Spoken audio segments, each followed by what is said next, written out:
Begin the current Daf, Mesech the Sotah Daf Yud Zayin, begin on the top of the Amud, where we continue with this procedure of the Sotah procession, which we already spoke about bringing Har Mincha, we spoke about the waters and mixing in the dirt from the base of Mikdash floor, and another very critical part is the parasha of the Sotah itself, which is the actual scroll that's used with Hashem's name, and also regarding what we read out to her, the parasha Sotah itself, regarding what is it that we tell her as we warn her about this whole procedure. Something's discussed in today's daf, like we just mentioned, the Pesukim, which must be included in the Megillah Sotah, which is the actual scroll that is erased in the water. Why the Torah requires offer for a Sotah, and the Megillah may be written only on cloth, on parchment. The Megillah may be written only with ink, which can be erased, obviously, because that's what we do, erase it in the water. Many other halachas, the Megillah Sotah we discuss, Kasaval Balayla, if you write at nighttime, it's going to be possible. Kasaval Afraid, you write it out of order, backwards, it's going to be possible. Kasav Kaidim Shadikabalel Shavu Psula, if you write it before she accepted the oaths, which she's accepting that this is what's going to happen, that's going to be possible. Kasav Igeres, if you write it as a scroll, it's going to be possible, meaning as a like a letter. And Kasav Al Shnei Dafin, so if you write on two different, not one column, you write on two columns, is going to be possible. So our Mishnah continues with the procedures of the Sotah. The previous Mishnah detailed the Mayim Va'afa B'Kli Cheres, and now the Gemara quotes the Mishnah, Bodlei Lichter B'Zem Megillah. So they're coming to write the scroll. Meiza Makabu Kaisev. From what place do they write? So this is really in Bamidbar, Parakeh, Pasuk Yotes to Pasuk of Beis, as we have the Pesukim written over here. It's important to do a quick read through just to get a quick flow of what this is talking about. The pasuk says, "V'shbiyo Yisrael Kohen." The Kohen is to make her take an oath.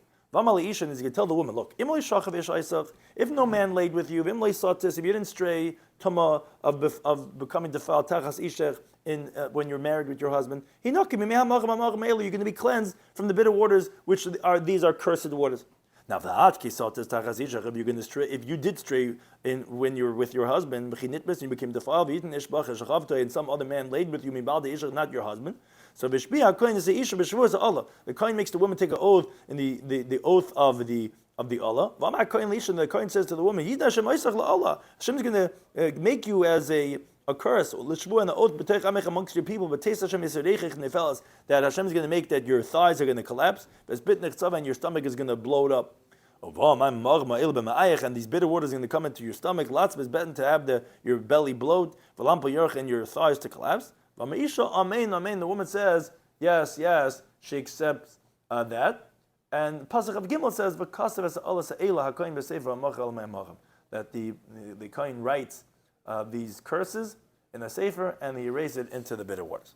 So with that our mission is discussing from where does the Kohen write regarding this whole parasha of the Sotah.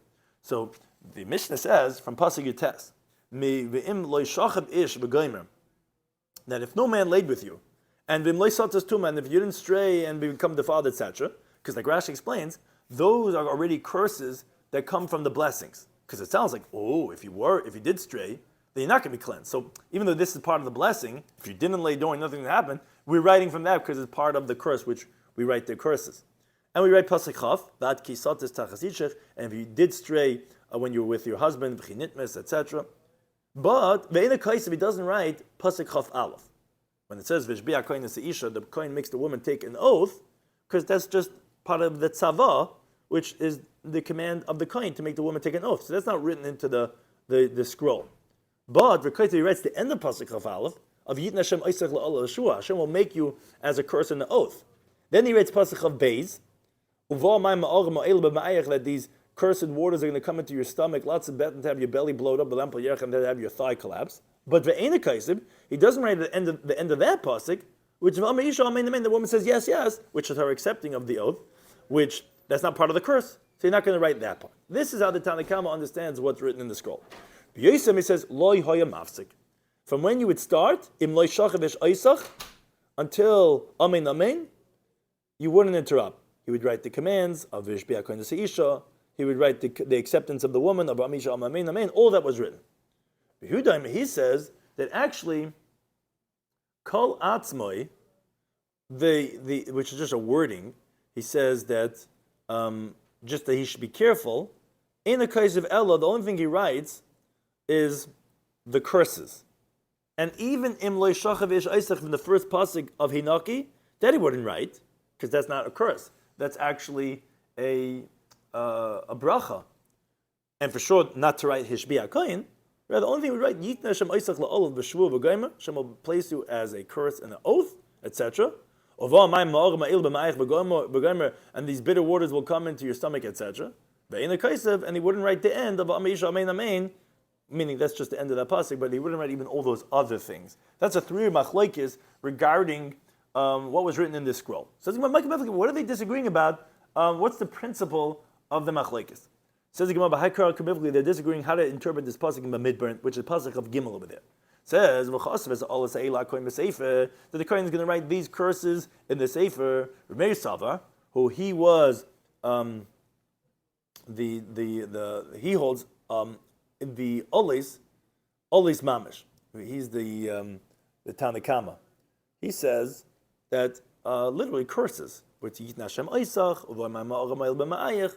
when it says ha'alais, the extra hey, is l'rabis klal sabas machabas brachas. That includes curse that comes inferred from the blessings, which is the first pasuk. You'll be cleansed if you were clean. If not, the inference is you'll get cursed. Now, when it says in the pasuk Eila, these ha'ela, the word Eila is a mid. These excluding something else. That's the mute klal shem mishnah teira. That's excluding the curses in the teichacha, in the varim. Because if the pasuk only wrote v'kasav es ha'olis b'sefer, I would have understood the curse in Mishnah Torah too. Because those are called olis. Because it says v'hayi b'shames divrei eila azayis in devarim. I would have thought you write the curse of the teichach also, which is unrelated to Sotah, but I would have thought you write those also. So eila excludes those clause. When it says ha'eila is lemu'utei tzavois, it's like an extra hate to exclude it even more. That's excluding the commands, which is v'shbiya koina seisha. In other words, don't say that you shouldn't skip. Therefore, you need to have that excluded. And the Kabbalah is amen, her acceptance when she says amen. Which later on the Gemara is going to ask, why is it that the hay of ha'alais is including something, and the hay of ha'ela is excluding something? So is the extra hay include or exclude? That the Gemara is going to address. But that's the opinion of the Tanakama / Remeir. Rabbi Yasi, he says, Kuluk the Amrit. All of it, like you just said, that alais means literally alais. Ha'alais includes the curses that are inferred from the brachas. Eila excludes the curse of Mishnah Torah and Teretz Kainim. But the hay of ha'ela, he says, no, that you don't darshan to exclude the commands and the acceptance. Because he says the word es is as an extra word also, that's also ribui, is l'rabis savos v'kabbalas. Comes to include the commands and the acceptance. And the hay of ha'ela is just the way it's normally written. So, therefore, he holds that those are written.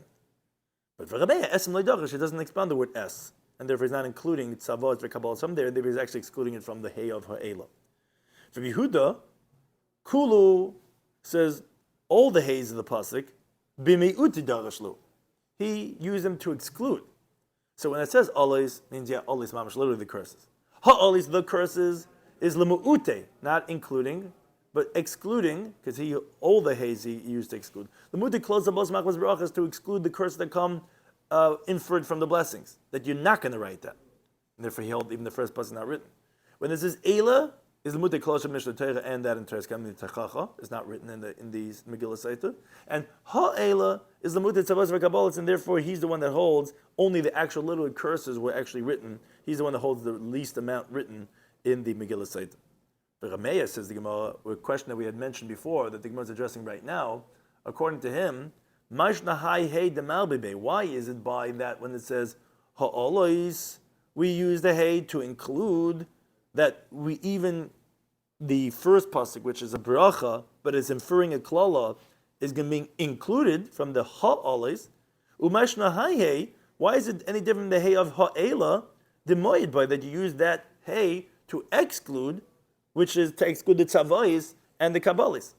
Says the Gemara, because hey de gabe de ribuyam, a hey of a word, which is a ribuy, because as we said, always was including other curses. So ha'always is going to include also. But hey the gabe de miuta, but a hey by a miyut, because the word ela is excluding these and not others, like that's written by the teichacha. So that hey is also going to be a miuta. So depending on the word, the source word, the hey will either it's going to do exactly what the word itself did, and therefore that's what it could be including in one place and excluding in another place. But then the Gemara asks, you told me, according to Remeir, that kloles that come from brachos are mentioned, and therefore pasuk yates of if a man didn't lay with you, you're going to be clean, is included because it can infer a curse. But says Gemara, how could you say that? But Remeir does not hold in general that you could infer from what's not to what is. Why? Because we know that Remeir requires what's called Tanai Kafel, a doubled condition. As the Mishnah teaches in Kedushin, Remeir says any Tanai, any stipulation that's not like the stipulation of Bnei Gad and Bnei Reuven for the Trans-Jordan, it's not a Tanai. Because it says over there, if you're going to go, and it says if you're not going to go. But if it wasn't doubled, obviously you would not infer the other way. So how could you say that you're going to say pasuk test the first pasuk because it's a bracha which infers a curse? I thought Remeir doesn't hold mechlava tishmehen. So Ramtachim says you're right. It's not really learned from there. It's hinaki ksiv. The first pasuk is not because we're including it because it's inferred. The pasuk is written over there without a yud. Hinaki, you'll be clean. But the inference is hinaki im loy shachav. But we could also darshan it Thomas tachas ishech chinaki, because we know a ches is interchangeable with a hey. So you can read the pasuk that tuma tachas ishech hinaki, that if you defiled with your husband, you will be strangulated, and therefore it's not even an inference; it's really explicit. Now, some of the well-known Gemaras of Shalom Bayis is over here by the Sotah. Darish Rabbi Kiva. Rabbi Kiva expounded, Ish v'isha zachu. If a man and a woman, if they merit, what does that mean? So Rashi says to go in the straight path, that he shouldn't be an adulterer and she should not be an adulteress. Then Shechina b'neim, the divine presence is between them because God split his name and resided amongst them. He put God's name is Ka, Yud and Hey. He put the Yud by the word Ish and the Hey by the word Isha. So if they merit, then God's divine presence is amongst them. If they don't merit, meaning they're not together, they're not unified, obviously they're having adulterous affairs with other people, then Eish Achlasin, then the fire consumes them because HaKadosh Baruch Hu removes his name, and the Yud goes away from the man, and the Hey goes away from the woman. You remain with Eish and Eish, which is fire. Now Amar Rava says that Udi Isha Difa. Now, by the woman, it's better, meaning it's more furious. The fire of the woman is harder, it's more harsh, and it's quicker to consume mid'ish more than the fire of the man. Meaning, if a woman is an adulteress, it's worse. Why? My timer says the Gemara because hi mitzaref. The fire of the woman is more easier to light up because there's no God's letter that is in the way of the Eish. It's connected. You have Aleph Shin, you just have the Hey at the end. But v'hayla mitzaref, by a man, the letters of Eish are not really combined. The Yud of the Shechina is in between.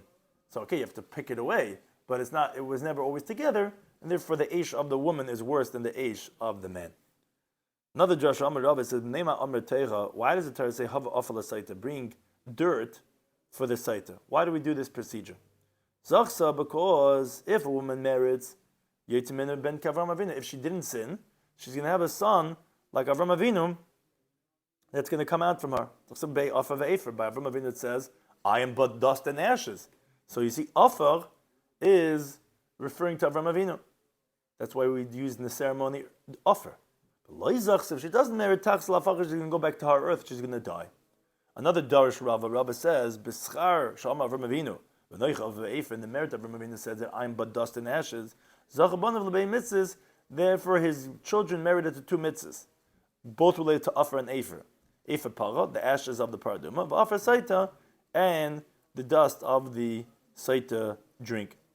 I says the Gemara economy Afar kisi hadam, but there's also another mitzvah of the dirt that's used in covering the blood of an animal.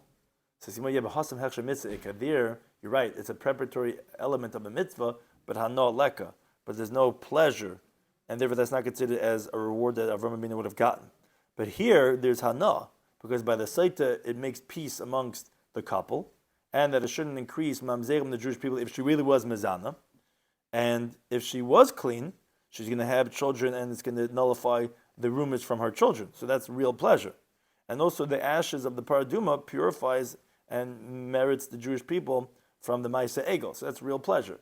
There, it's just a mitzvah that wouldn't be considered as reward. Therefore, he didn't mention the offer of the Kis Adam.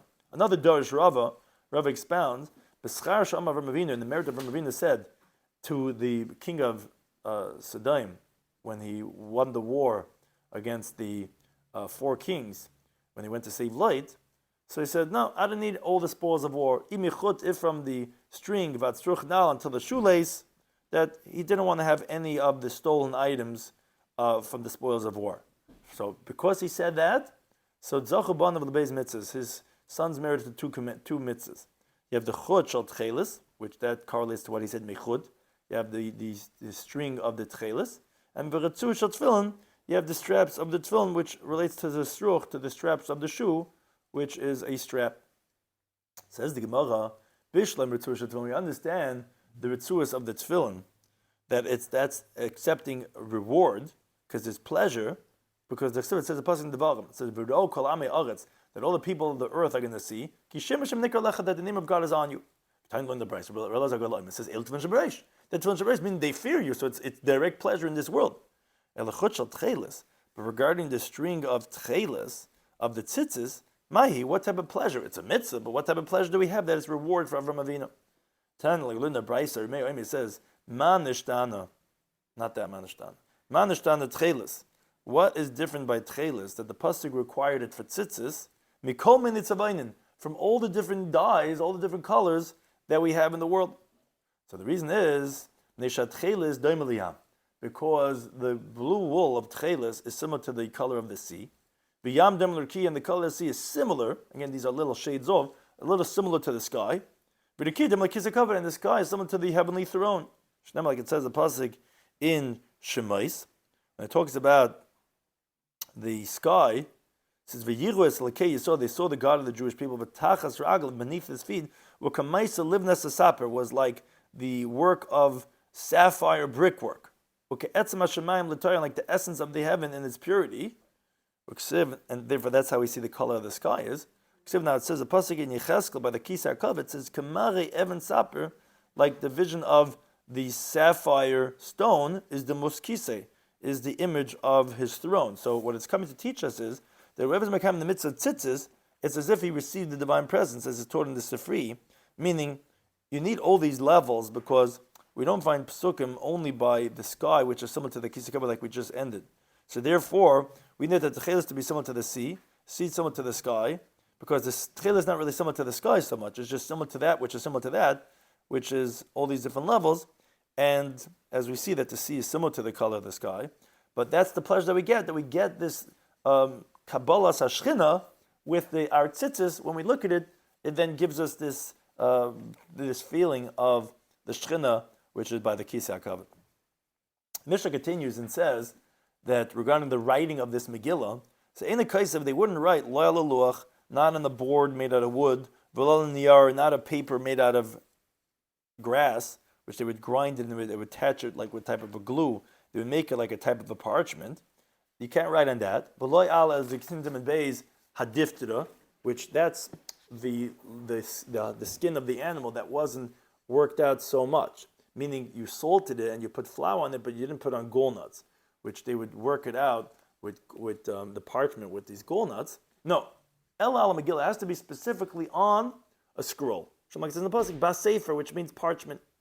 Moreover, in the case of that's regarding the what you write on. Now, what you write with, in the case they wouldn't write Loy B'Koimus, which is type of a sap that comes out of the tree, and they would dilute it in water. They would write with it. No, you can't use that. You can't use kankantem either, as which that's like a type of a dye that they color shoes black, like Rashi says in Megillah. And you can't use anything that makes a mark and gets absorbed in the parchment. You cannot erase. And like Rashi says, kaimas like a kantam, make erasure, make a mark. No, el b'dyoy. You can only use our ink of sraf, of the sap, Because it says in the pasuk umacha that you erased the scroll into the waters. It has to be a writing that could be erased, and that's not the case with any one of these other inks. Now, Rabbi says Megillah Sotah shechasva balayla psula. If you write the scroll of the Sotah at nighttime, it's going to be invalid. Nighttime, what's the reason? Because we learn from Gzir Shem the word Torah, which is Kesivach. It says the Kohen is called Torah. The Kohen is going to do this whole halacha that you have to rely on the Sanhedrin, on the Torah that they're going to rule for you, and on the Mishpat. Now, there it says the word Torah, and here it says the word Torah. Now, there, when it says Torah, it says the word Mishpat. Ma Mishpat, but just like judgment knows during the daytime, as the Gemara says in Daf Lamadal, which we learned from Baha'i B'yom and Chile, that Mishpat has to be during the daytime. Af Megillah said B'yom Sotah, the scroll, the site has to be written during the daytime. Moreover, Savala Mafreya, if you wrote it backwards, which, let's say you wrote Yerach, Valanpil, Betten, Litzvis, B'ma'ayach, backwards, or even one of them backwards, and the rest you wrote in order, so it's going to be invalid. Because the Chesed says in the Pasuk, you're going to write these curses, sounds like in the order that's written in the Parsha. Kidechsiva, as it's written. Ksava, Kaidim Shetekabla Shvu, another halacha. If let's say you wrote the scroll before the woman accepted the oath, which you're going to make her take regarding what's going to happen to her, so it's also invalid. Krishna, it's in the Pasuk, Vishbiya, he makes her take an oath. V'achkach, and then only subsequent does it say b'chasab to write. So that's another invalidation. Ksabi Igeres, if you write it on the scroll, meaning what's the difference between the scroll and the Megillah, it's without sirtut, without carving out the lines. That's also so it's going to be invalid because b'sefer the Torah says it has to be in a sefer. And al macham shabsina is that svarim need to have sirtut. Didn't have to be chesam and aleph. Ksav shnei dapin. If you write on two columns, like the way we have in the sefer Torah that's made with columns, so it's going to be invalid. Because sefer achad when the Torah says one sefer, not 2 and 3 svarim. Another halacha, kasav ois achas u'mochik ois achas. If you write one letter and you write a letter in the water, and then because of ois achas, you write another letter after that, u'mochik ois achas, then you write that letter until you finish the whole thing. Psula, that's invalid. Because the Chesed says in the pasuk, v'asla kohen es kol ha'torah zayis. The kohen has to do this whole Torah, meaning until you have it all together as one, and only then do you erase it. But if you do one and one and one and one and one, that's going to be invalid. Thank you for any time for hosting us.